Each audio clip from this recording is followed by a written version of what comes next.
The transport shuttle Serenity's Hope hummed through the void between star systems, carrying its precious cargo of diplomatic delegates to the Galactic Council's emergency session. Among the distinguished passengers sat representatives from 12 different species, each more exotic than the last. The Zenthari with their crystalline exoskeletons clinked softly as they moved. The gaseous Vorthak floated in their containment suits, their bioluminescent patterns shifting with their thoughts. The tall, graceful Ilari maintained their perfect posture, their silver skin reflecting the cabin's soft lighting. And then there was Maya Chen.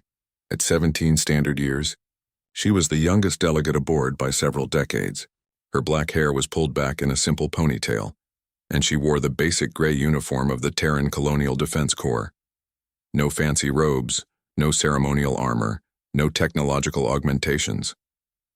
Just a human girl who looked like she belonged in a classroom rather than a diplomatic vessel, heading to decide the fate of contested worlds. The other delegates had initially been puzzled by her presence. Humans were still newcomers to galactic politics, having achieved faster-than-light travel only 40 years ago. Their single representative was usually some gray-haired ambassador or military commander. Not a teenager who spent most of the journey reading from a tablet and occasionally staring out the viewport at the stars. "I still don't understand why Earth sent a child," whispered Representative Zexai, a Zenthari whose crystal formations glowed with a soft blue light. His translator rendered his clicking speech into perfect galactic standard. The Kepler incident requires experienced negotiators. Ambassador Theron, the lead Ilari delegate, nodded his elongated head.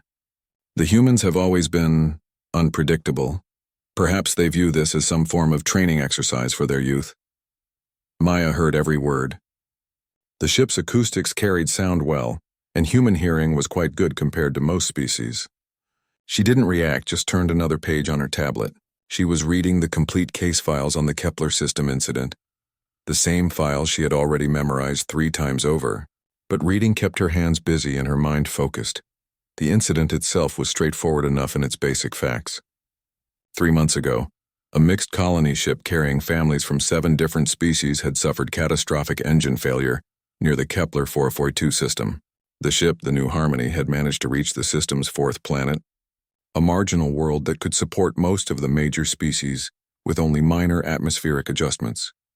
The survivors had done what survivors do. They built shelters, established crops, created a functioning society. By the time rescue ships arrived 6 weeks later, they had built a thriving settlement and voted unanimously to stay.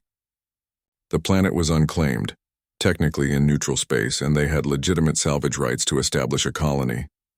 That should have been the end of it. A happy story of cooperation and determination. But politics is never simple. The Hegemony Collective, a militant alliance of 3 species known for their aggressive expansion policies, had decided they wanted the planet, not because it was particularly valuable, but because it represented something dangerous to their worldview. If mixed species colonies could succeed and thrive, it undermined their doctrine of species separation and superiority. So they had blockaded the planet. No supplies in, no people out. They claimed the colonists were illegally occupying strategic territory and demanded immediate evacuation. When the Galactic Council pointed out that the planet was in neutral space, the Hegemony had simply shrugged and said they were protecting galactic stability. The blockade had been in place for 2 months now.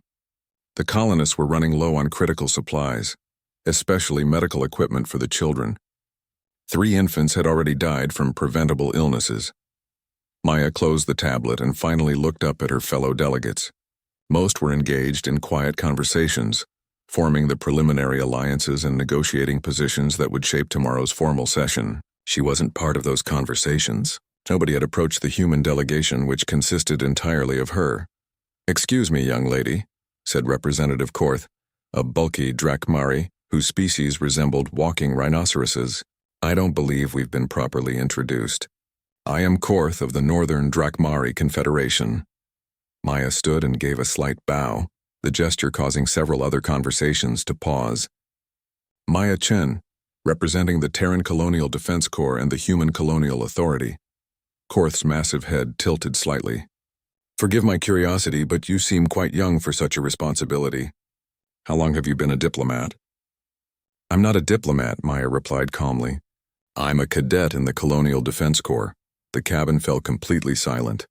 Even the Vorthak stopped their constant shifting. Ambassador Theron leaned forward. Then why exactly are you here? Maya looked around the cabin, meeting each delegate's gaze in turn. Because I was on the New Harmony when it crashed. The silence stretched longer. Finally, Representative Zexhi's crystals flashed bright orange, indicating confusion or alarm. You're one of the colonists? I was visiting family on Rigel Station when the ship departed. My cousin's wedding. Maya's voice remained steady, matter-of-fact. The New Harmony was supposed to be a short passenger hop to the Newton colony. Engine failure changed those plans. But you're here, pointed out Vorthak Delegate Paz, their gaseous form swirling with agitation. You escaped the blockade, Maya nodded.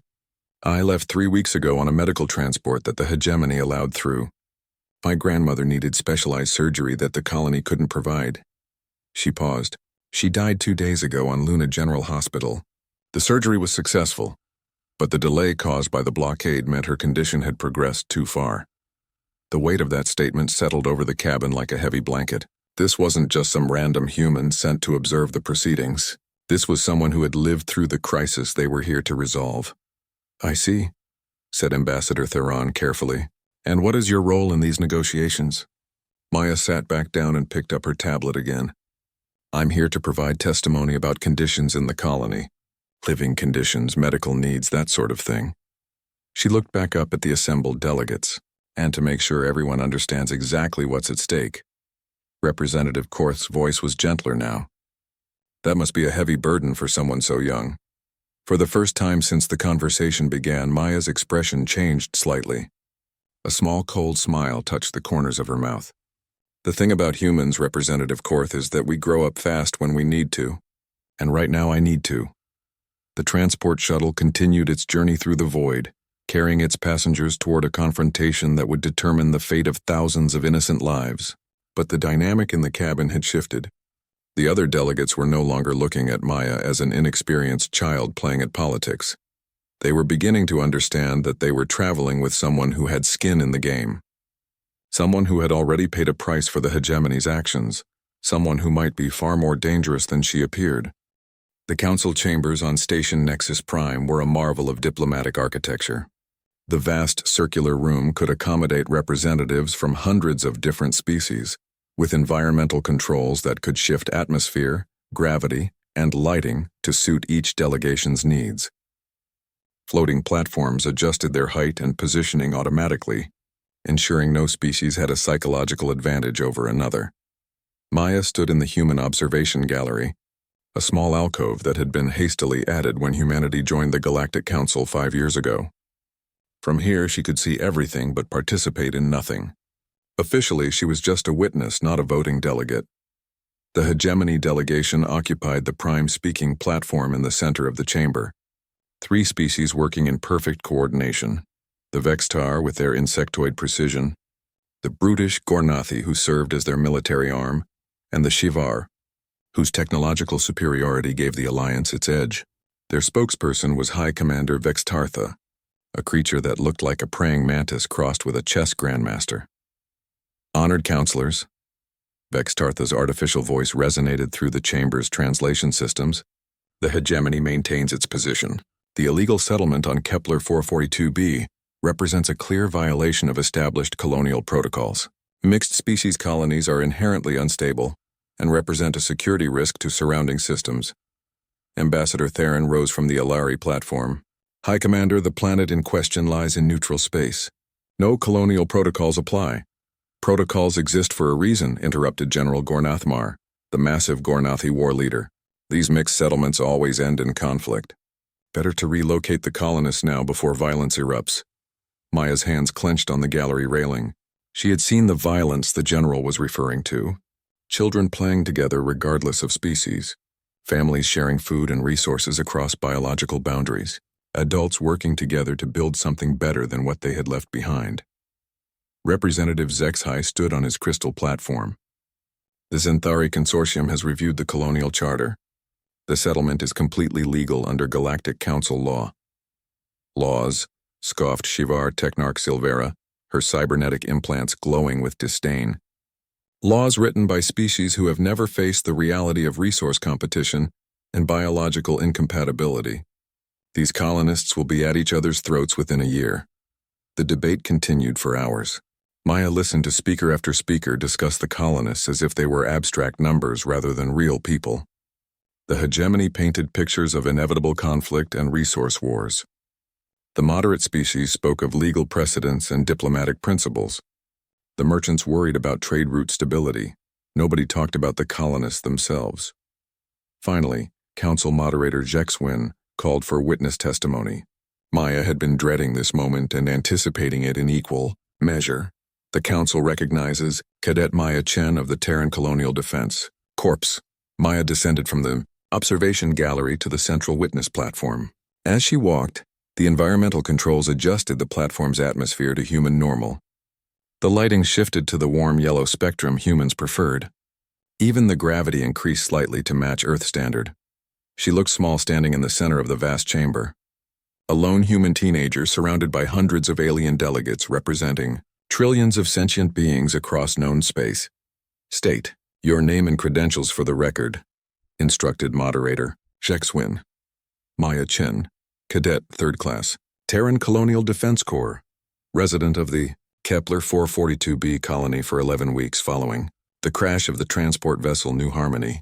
High Commander. Vex Tartha's head tilted with predatory interest. You claim to have lived among these colonists. I don't claim anything. I lived there. I helped build the agricultural domes. I worked in the water processing plant. I taught basic engineering to the colony children. And what was your observation of interspecies relations during this time? Maya looked directly at the High Commander. What would you like to know specifically? Surely there was conflict, resource disputes, territorial disagreements, the natural tensions that arise when incompatible species are forced into proximity.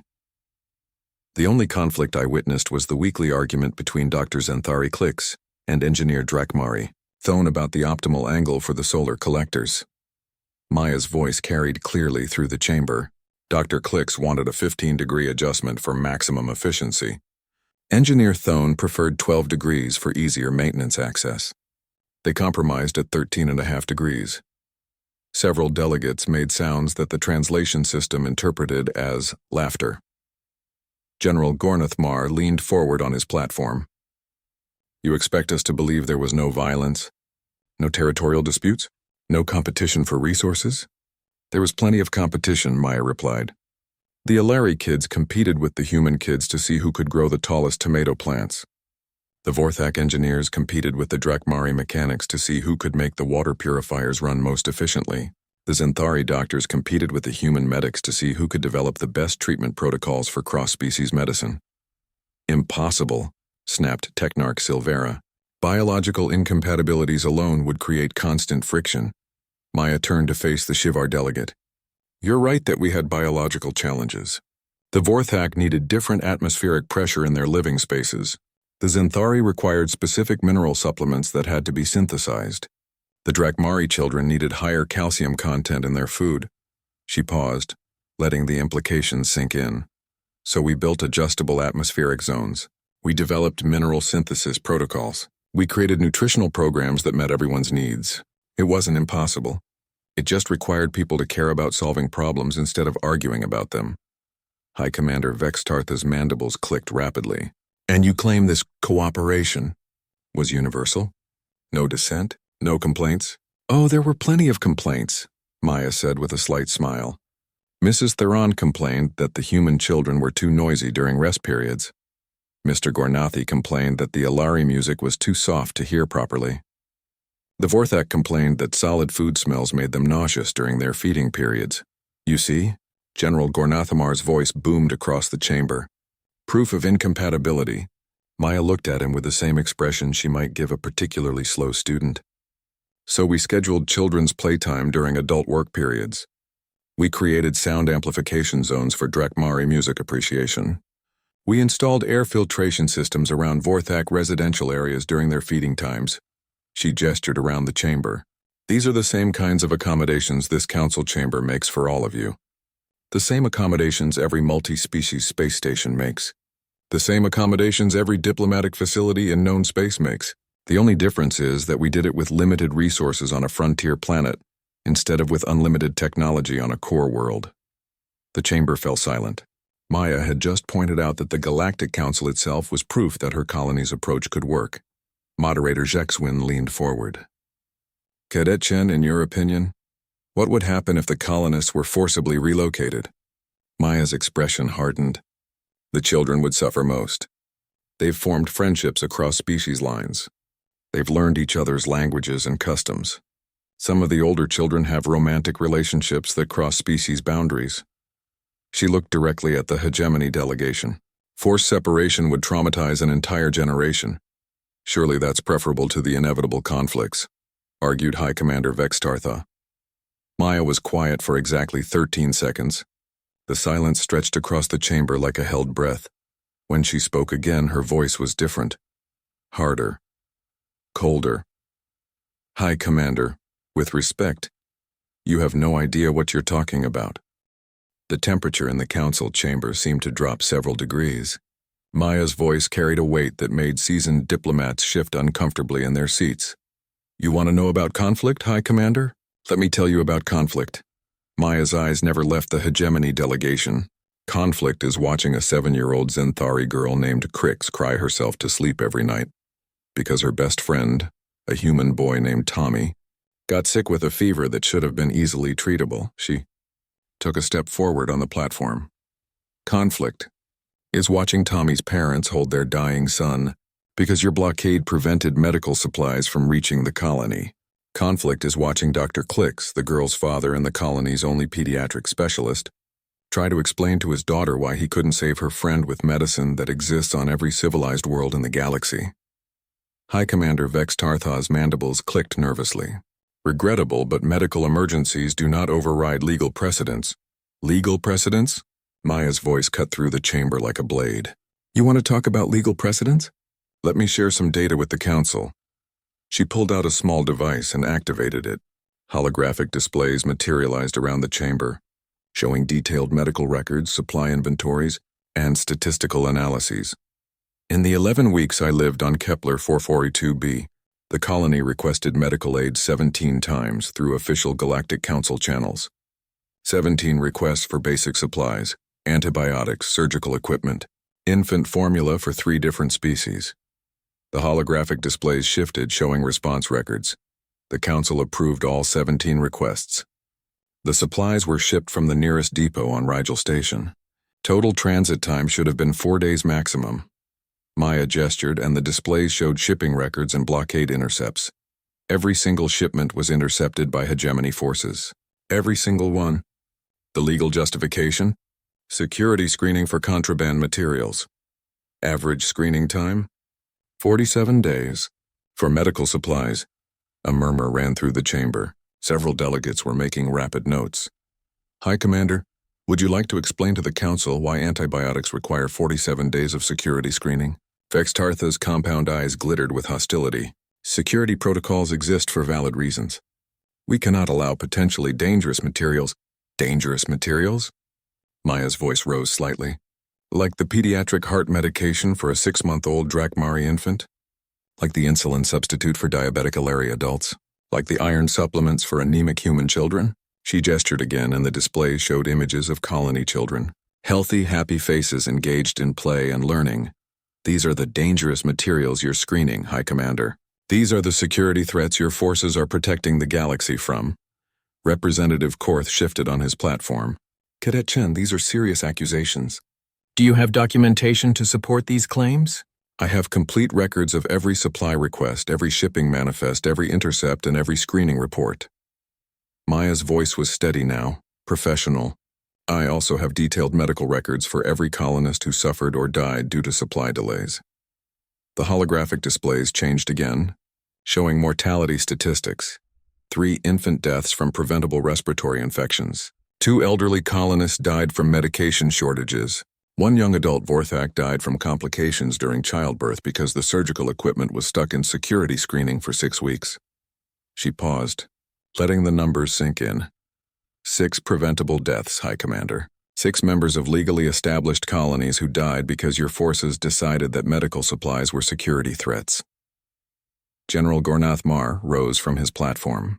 These deaths are regrettable, but the hegemony cannot compromise security protocols for individual cases. Individual cases? Maya's composure finally cracked slightly. General, would you like to see the individual cases? The holographic displays shifted to show detailed medical records. Not just statistics, but names, faces, family connections. Infant Zexhylan, age 4 months. Species Xanthari. Cause of death, respiratory failure due to lack of antibiotics. Survived by parents Zexhy and Linara, and older sister Krixara. Maya's voice became clinical, reading from medical files. Elder Theron Dill, age 347 standard years. Species Alari. Cause of death, cardiac arrest due to medication shortage. Survived by 7 children, 23 grandchildren, and 41 great-grandchildren across 4 colonies. The chamber was completely silent now. Even the constant background humming of life support systems seemed muted. Infant Gornath Tell, age 6 weeks. Species Drakmari. Cause of death, genetic heart condition, treatable with standard pediatric cardiac medication. Survived by parents Korthmar and Thelana. Maya looked directly at Representative Korth. Gornath Tell was your nephew, wasn't he, Representative? The massive Drakmari delegate's entire body went rigid. His voice when he spoke was barely above a whisper. How did you know? Because you have the same facial ridge patterns. Because your family name appears in his genealogy records. Because your nephew died calling for Uncle Korth while your people's supposed allies prevented medicine from reaching him. Representative Korth's enormous hands clenched into fists. You were there? I held him while he died, Maya said quietly. Your sister asked me to sing human lullabies because she thought they might comfort him.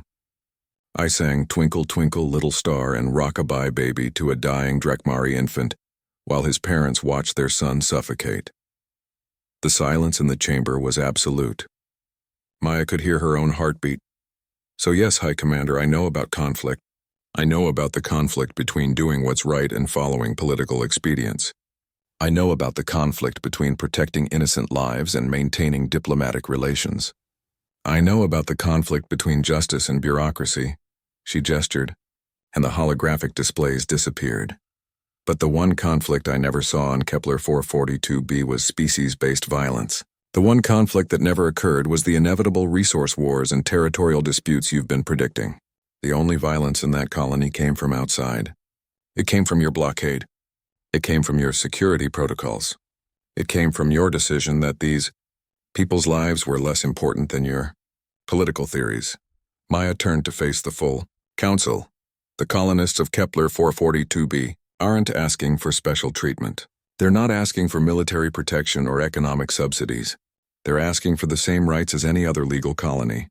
The right to receive medical supplies, the right to trade with other worlds, the right to live their lives without being used as political pawns.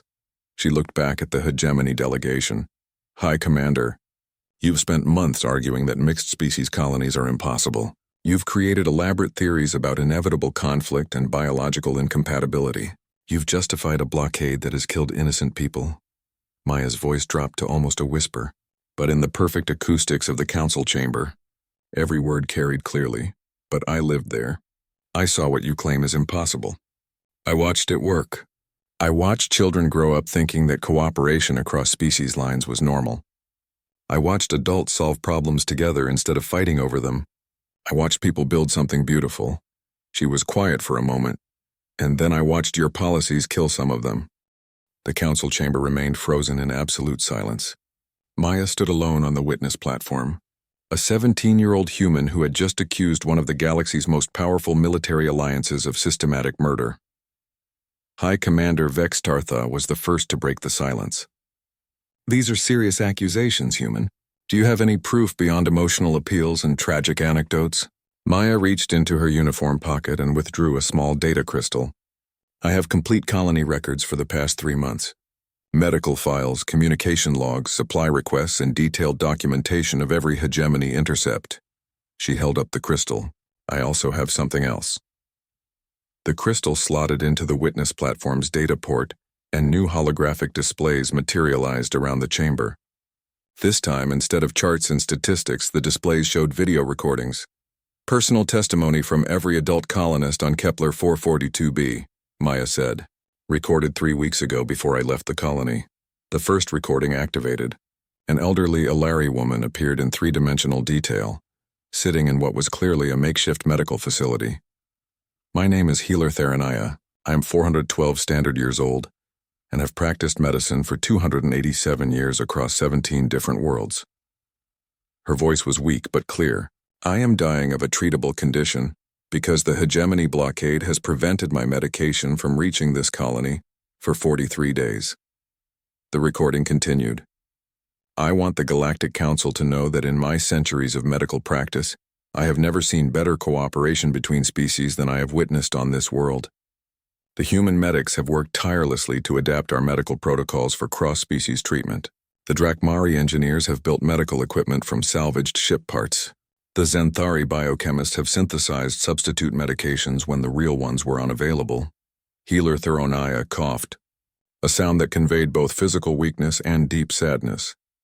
I am dying not because of species conflict, but because political entities outside this world have decided our existence is inconvenient. If I do not survive to see the Council's decision, I want my death to count for something. Let it stand as testimony that mixed colonies can work, if the galaxy allows them to exist. The recording ended. Maya activated the next one. A burly Drakmari appeared, standing in what looked like a workshop filled with jury-rigged equipment. Engineer Korthtel speaking. Been building things for 97 years. Worked on 14 different colony worlds. His massive hands gestured at the improvised machinery around him. Never seen anything like what we've accomplished here. Humans think fast and adapt quick. Alari plan deep and consider consequences. Zenthari understand biological systems better than anyone. Vorthak see energy patterns we can't even detect. He picked up a device that hummed with quiet efficiency. This is a water purification system that works for all 5 species in our colony. Built it in 6 days using parts from our crashed ship. Humans designed the basic framework. Alari calculated the optimal filtration sequences. Zenthari developed the biological filters. Vorthak optimized the energy flow. Drakmari provided the heavy construction. Engineer Korthtel set the device down carefully. Alone, none of our species could have built this in 6 days. Together, we built something better than any of us could have designed individually. That's not theory. That's not politics. That's engineering fact. The recording shifted to show a Zenthari scientist standing in an agricultural dome filled with thriving plants. Dr. Kliksara, xenobotanist. These crop domes feed 847 colonists, representing 5 different species with completely different nutritional requirements. The scientist gestured at rows of plants that seemed to shift and shimmer with different colors. Standard agricultural protocols say this is impossible. Different species require different soil chemistry, different atmospheric composition, different growing seasons. According to established xenobiology, we should need 5 separate agricultural systems. Dr. Kliksara moved deeper into the dome, where the plants showed clear signs of genetic modification and careful cultivation. Instead, we developed hybrid growing techniques, symbiotic plant relationships that benefit multiple crop types, atmospheric microzones that adjust composition based on plant needs, soil chemistry that changes seasonally to support different crops. The scientist stopped beside a section where human tomatoes grew alongside Zenthari protein pods and Alari grain stalks. The children from all 5 species work together in these domes. They don't see human plants and Zenthari plants, they just see food growing. They've developed harvesting techniques that work for everyone. They've created their own hybrid cultivation methods that we adults never would have thought of. The recording continued for nearly an hour. Colonist after colonist testified not just to the success of their mixed community, but to the specific ways their different species had complemented and strengthened each other. A Vorthak engineer described energy distribution systems that worked better because humans thought in mechanical terms while Vorthak understood energy as living flow. An Alari teacher explained educational programs where children learned not just their own species knowledge, but integrated approaches that drew from all 5 civilizations. A human doctor detailed medical treatments that combined the best of human surgical techniques, Zenthari biochemistry, Alari healing meditation, Drakmari physical therapy, and Vorthak energy manipulation. As the testimonies played, Maya watched the faces of the council delegates. Many were taking detailed notes. Others sat in stunned silence. A few were clearly skeptical, but even they seemed impressed by the specificity and consistency of the accounts. When the final recording ended, Maya deactivated the display system. "High Commander," she said, turning back to face the hegemony delegation. "You asked for proof beyond emotional appeals and tragic anecdotes. There it is. 847 colonists, representing 5 different species, all testifying to the same thing." She gestured at the space where the holograms had been. "They're not claiming perfection. They acknowledge challenges and difficulties. But they're proving that cooperation is not only possible, it's actually more effective than separation." High Commander Vex Tartha's mandibles clicked rapidly. Impressive testimonials, but hardly objective evidence. These colonists have obvious motivation to present their situation in favorable terms. "You're right," Maya said. "They do have motivation. They want to live. They want their children to grow up healthy and educated. They want to build something better than what they left behind." She looked around the chamber at all the assembled delegates. "But here's what I find interesting, High Commander. The hegemony keeps talking about inevitable conflict and species incompatibility. You've built an entire political philosophy around the idea that different species cannot coexist peacefully." Maya gestured at the council chamber itself.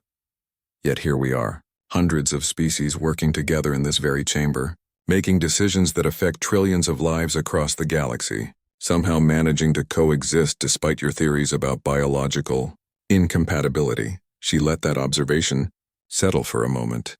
"The difference is that the colonists on Kepler 442b are doing it with limited resources on a frontier world, while you're doing it with unlimited technology in the most advanced facility in known space. They're proving that cooperation doesn't require perfect conditions. It just requires the will to make it work." Maya's voice grew stronger, more confident. "So the question isn't whether mixed colonies can succeed. The question is why the hegemony is so determined to prove they can't." The question hung in the air like a challenge. Maya could see the discomfort rippling through the hegemony delegation. General Gornathmar's massive form shifted restlessly on his platform, while Technarch Silvera's cybernetic implants flickered with agitation. High Commander Vex Tartha rose from his seat, towering over the witness platform where Maya stood. "You dare question the hegemony's motives, human child?" "I'm questioning everyone's motives," Maya replied calmly. "Including my own. Including Earth's. Including the Council's. That's what rational beings do when lives are at stake." She activated her tablet and brought up another set of displays. "Let me share some historical data that might clarify the situation." The holographic displays showed star charts spanning several sectors of space. Trade routes, colony locations, and resource deposits were marked in different colors.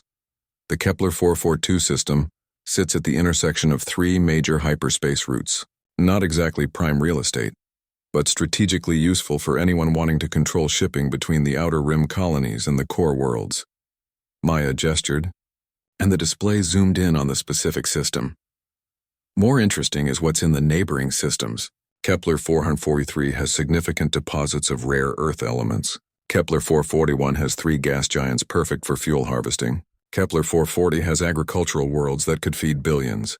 She looked directly at the hegemony delegation. Individually, none of these systems are particularly valuable. But together, they form the foundation for a major economic hub. The kind of hub that could shift trade patterns across this entire sector. Representative Zexhi's crystals flashed with understanding. "You're suggesting the hegemony wants to control the entire cluster?" "I'm not suggesting anything," Maya said. "I'm presenting data and letting the Council draw its own conclusions." The display shifted to show historical expansion patterns. Over the past 50 years, the hegemony has established colonies or military bases in 73% of the strategic systems bordering this cluster. The only reason they haven't claimed the rest is that most are in neutral space or already occupied by other species. Maya highlighted specific systems on the map. But here's what's interesting. In every case where mixed species colonies have been established in this region, the hegemony has found reasons to object. Security concerns, resource disputes, cultural incompatibility, administrative irregularities. The pattern was clear on the display. Mixed colonies marked in red, showing forced relocations, blockades, or protective interventions by hegemony forces. 17 mixed colonies in the past 20 years, all in strategically useful locations. all eventually dissolved due to hegemony actions. Technarch Silvera's voice cut through the chamber with mechanical precision. Correlation is not causation, human. These colonies failed because they were inherently unstable. Did they? Maya brought up detailed records of the dissolved colonies. Colony Harmony 7. Successfully operating for 6 years before hegemony forces intervened, citing administrative irregularities. Population, 12,000 across 4 species. Economic output, 340% above projections. She continued down the list. New Geneva Station, 8 years of successful operation before resource disputes forced evacuation. Population 8,500 across 6 species. Technological innovations, 47 patented designs for improved space habitation. Unity Base, 11 years of successful mixed species cooperation before security concerns. Required military intervention, population 15,000 across 5 species. Agricultural output, sufficient to feed 3 neighboring systems. Maya looked around the chamber. These colonies weren't failing, Technarch. They were succeeding. They were proving that mixed species cooperation could create something more valuable than single species isolation. General Gornathmar's voice boomed across the chamber. Success measured how? By economic output? By population growth? These metrics ignore the underlying social tensions that inevitably— General, Maya interrupted, have you ever actually visited a mixed colony? The massive Drakmari went silent. Because I have. I've lived in one. I've seen the social dynamics you're talking about. Maya's voice took on a conversational tone, as if she were discussing the weather. You want to know about social tensions? Here's what I observed.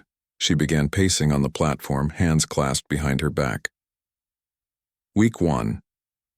The human kids were afraid of the Drakmari children because they were so much bigger. The Zenthari children were nervous around the Vorthak because they couldn't read their body language. The Alari children thought the human children were too loud and aggressive. Maya paused in her pacing. Week 3. The human kids had figured out that Drakmari children were gentle despite their size. The Zenthari kids had learned to read Vorthak light patterns. The Alari children had taught the human children meditation techniques to help them focus better. She stopped and faced the council. Week 6. Species labels had become essentially meaningless among the children. They had formed friendships based on personality, interests, and shared activities. A human child might have a best friend who was Vorthak, a study partner who was Zenthari, and a sports teammate who was Drakmari. Maya's voice grew stronger. Week 11. The children had created their own games that incorporated elements from all 5 cultures. They had developed their own slang that mixed words from different languages. They had established their own social structures that drew from all 5 species traditions. She looked directly at General Gornathmar. That's what social evolution looks like, General. Not tension and conflict, but adaptation and integration. The children didn't overcome their differences. They used their differences to create something new and better. Representative Korth spoke for the first time since learning about his nephew's death. His voice was heavy with grief and anger. If this integration is so natural, why does the hegemony work so hard to prevent it? Maya turned to face the Drakmari delegate. That's an excellent question, Representative. High Commander, would you like to answer that? High Commander Vextartha's compound eyes glittered dangerously. The hegemony's position is well established. Mixed colonies create instability that threatens galactic peace. Whose peace? Maya asked quietly. The question was simple, but its implications were enormous. Maya let it hang in the air for a long moment before continuing. Because from what I've seen, mixed colonies threaten the peace of military alliances that depend on species separation to maintain their power structures. They threaten the peace of economic cartels that profit from controlling single-species trade routes. They threaten the peace of political entities that use fear of the other to justify their authority. Maya gestured at the star chart still, floating around the chamber. But they don't threaten the peace of the people who actually live in them. The colonists on Kepler 442b aren't asking for military protection from each other. They're asking for protection from outside forces that want to break them apart. She looked around the chamber at all the assembled delegates. So here's what I think is really happening. I think the hegemony has discovered that mixed colonies work too well. They prove that species cooperation is not only possible, but actually more effective than isolation. They demonstrate that the biological and cultural differences between species are resources to be shared, not obstacles to be overcome. Maya's voice grew harder. And that discovery threatens the entire foundation of hegemony policy. If mixed colonies succeed, if species cooperation becomes normal, if children grow up thinking diversity is strength rather than weakness, then what justification does the hegemony have for its aggressive expansion? What excuse do they have for their military interventions? What reason do they have for their political philosophy? The chamber was completely silent. Maya could hear the ventilation system cycling air for the different species' environmental needs. So they have to prove that mixed colonies don't work. They have to create the conflicts they claim are inevitable. They have to manufacture the failures they insist are guaranteed. Maya looked directly at High Commander Vex Tartha. And if that means letting children die from preventable diseases, well, that's just the price of maintaining galactic stability. The accusation hit the chamber like a physical blow. Several delegates gasped audibly. Others leaned forward on their platforms, suddenly alert to the implications of what Maya had just suggested. High Commander Vex Tartha's entire body went rigid. When he spoke, his artificially modulated voice carried a dangerous edge. You accuse the hegemony of deliberately causing civilian deaths for political purposes? I accuse the hegemony of creating self-fulfilling prophecies, Maya replied without hesitation. You predict that mixed colonies will fail, then you take actions that ensure they fail. Then you point to the failures as proof that your predictions were correct. She gestured at the star chart still surrounding the chamber. 17 colonies, High Commander. 17 successful mixed-species communities that were thriving until hegemony intervention caused them to collapse. That's not coincidence. That's policy. Technarch Silvera's cybernetic implants flared with harsh light. These are serious accusations that require serious proof. Where is your evidence of deliberate sabotage? Maya smiled grimly and activated another data crystal. I was hoping you'd ask. New holographic displays materialized, showing detailed communication intercepts and intelligence reports. 3 weeks ago, while I was preparing to leave Kepler 442b for my grandmother's medical transport, I received an interesting visitor. A defector from Hegemony Intelligence who wanted to make sure the truth about their operations reached the Galactic Council. The displays showed classified hegemony documents, their authenticity markers clearly visible. Internal hegemony memoranda discussing Operation Separation, a systematic campaign to destabilize mixed colonies through selective intervention, resource denial, and strategic pressure. Maya highlighted specific passages in the documents. Quote, mixed species colonies represent an existential threat to hegemony political philosophy. Their success undermines core tenets of species separatism and territorial autonomy. Recommend immediate implementation of destabilization protocols. She moved to another document. Quote, Colony Harmony 7 exceeding all economic projections. Population growth at 15% annually with 0 interspecies conflict incidents. Recommend intervention before success becomes widely publicized. Suggest administrative irregularities as justification. The silence in the chamber was deafening.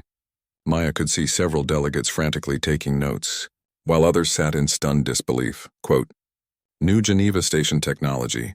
Developments creating significant competitive advantages for mixed-species cooperation models. Recommend resource dispute intervention before innovation spread to other colonies. Maya looked directly at the hegemony delegation, and my personal favorite, Kepler 442b colony showing exceptional resilience despite crash conditions. Mixed species cooperation exceeding all theoretical projections. Recommend full blockade to prevent medical sustainability. Colony failure will provide excellent case study for future propaganda efforts. High Commander Vex Tartha was on his feet now, his mandibles clicking rapidly with agitation. These documents are fabricated. Intelligence fraud designed to discredit legitimate hegemony security operations. Are they? Maya activated another display. Because I also have the authentication codes, transmission logs, and verification protocols that prove these documents came directly from Hegemony Command. The new displays showed technical data that would take experts days to fake.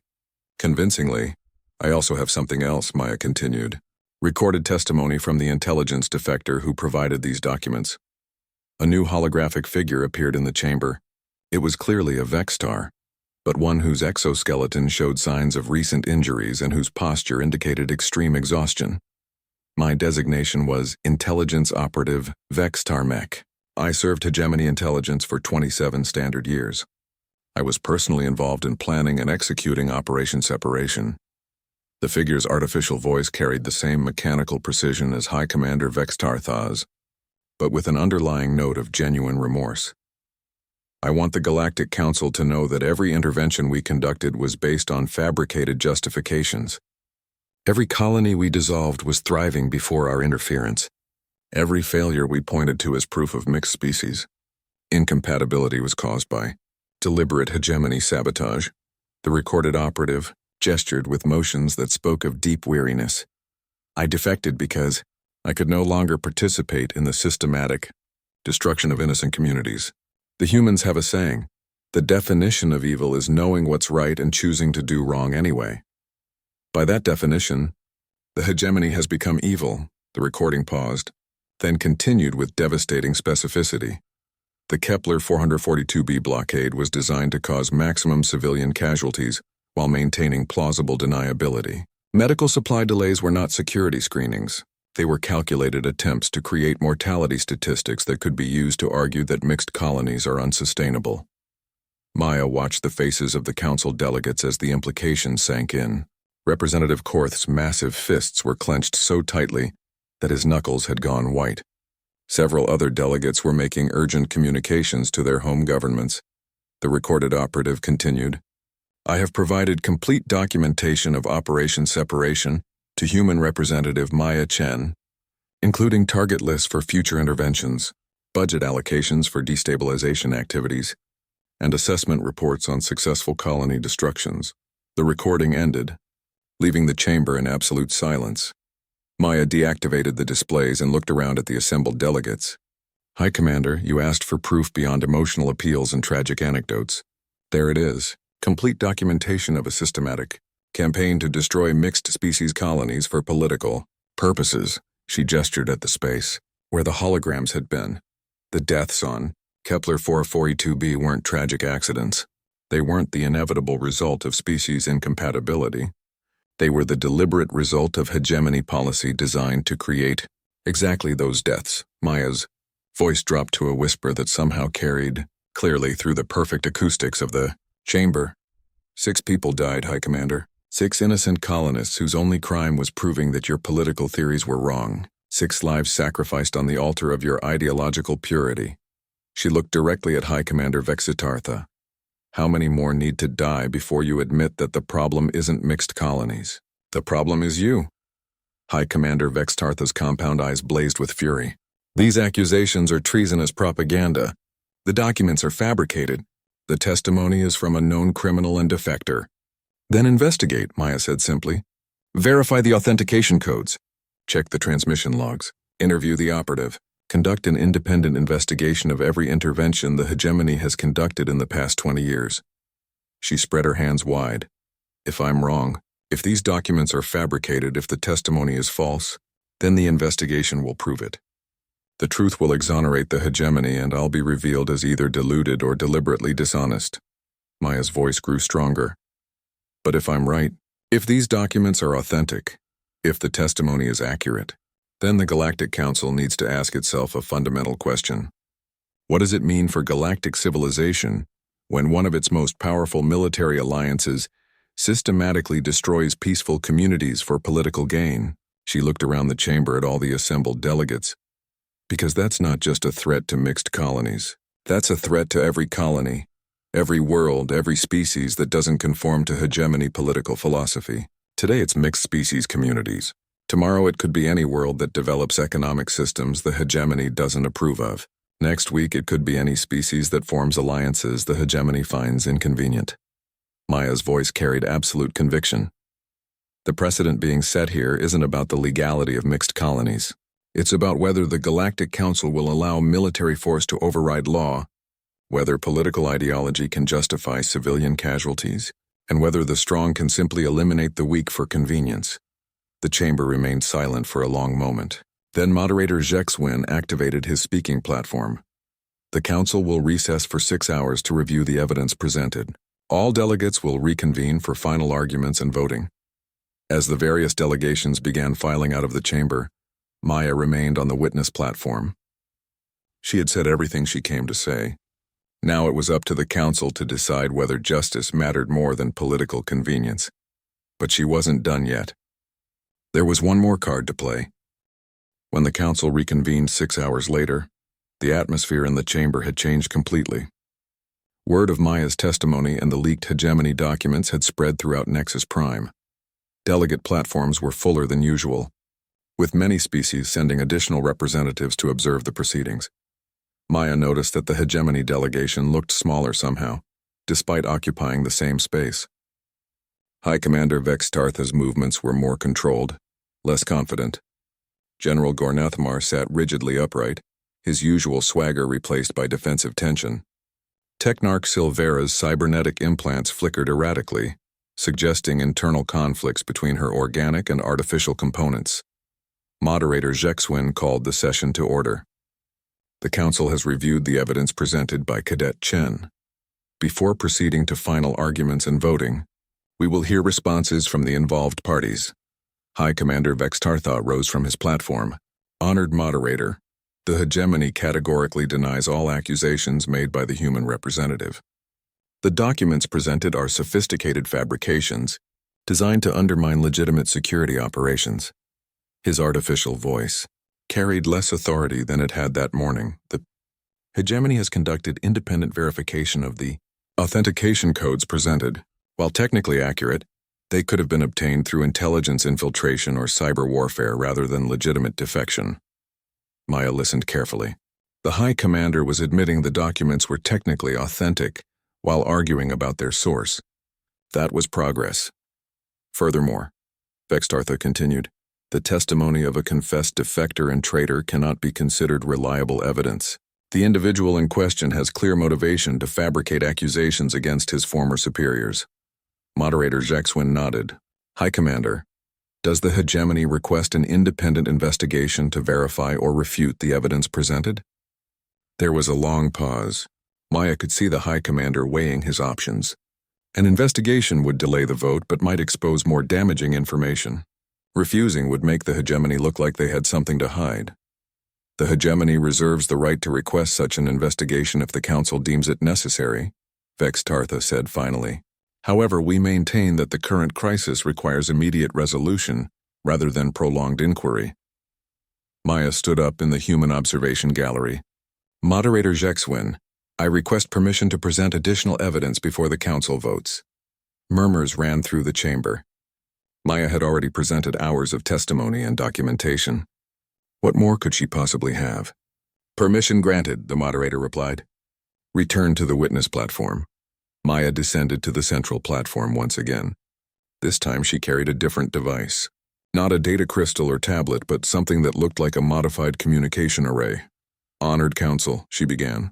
I've presented extensive evidence about hegemony actions against mixed colonies.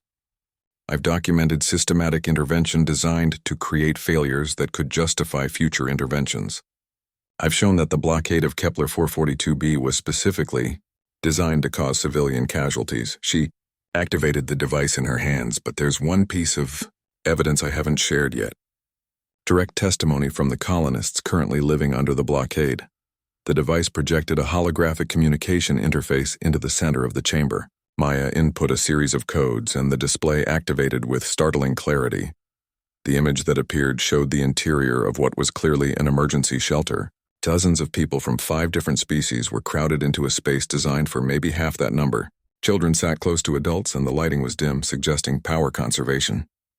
Maya, a familiar voice called out from the projection. Thank the stars you got through. The speaker was Dr. Klix Ara, the Zenthari scientist Maya had quoted earlier. But the confident researcher from the pre-recorded testimony was gone. In her place was a figure that showed clear signs of stress and malnutrition. Dr. Klix, can you hear me clearly? Maya asked. Yes, perfectly. The jury-rigged communication array is working well. Engineer Korth tells modifications to boost the signal are holding. Maya looked around the council chamber. Every delegate was staring at the projection in rapt attention. They were seeing the colony in real time, not through carefully edited recordings or statistical reports. Dr. Clicks, please tell the Galactic Council about current conditions in the colony. The Xanthari scientist moved closer to the communication pickup, and her deteriorated condition became more apparent. Her usually iridescent carapace was dull, and her movements showed the careful economy of someone conserving energy. Food supplies are critically low. We've been on quarter rations for 3 weeks. The hydroponic systems are failing because we can't get replacement parts. Medical supplies are nearly exhausted. She gestured behind her where the camera showed more of the crowded shelter. But we're still here. We're still working together. The hegemony keeps predicting that we'll turn on each other when resources get scarce. But it hasn't happened. Dr. Clicks's voice grew stronger, more defiant. If anything, the crisis has brought us closer together. Species differences have become completely irrelevant when everyone is facing the same shortages. A hungry Drakmari child gets the same priority as a hungry human child. A sick Ilari elder receives the same care as a sick Vorthak elder. Maya spoke carefully, aware that this communication was being broadcast to the entire Galactic Council. Dr. Clicks, what would happen to the colony if the blockade continues? We'll die, the scientist said simply.